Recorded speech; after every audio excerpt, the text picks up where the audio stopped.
我喺呢個團隊嘅角色，我就係 Navia 嘅 CEO 啦。咁我覺得我最重要嘅工作就係希望 lead 住大家唔好 miss deadline 啦，同埋去 lead 住大家去做好同一件事。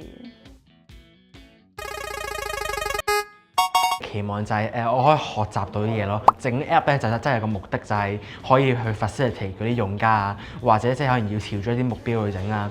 咁就唔同自己整 app 啦，淨可以自整俾自己睇。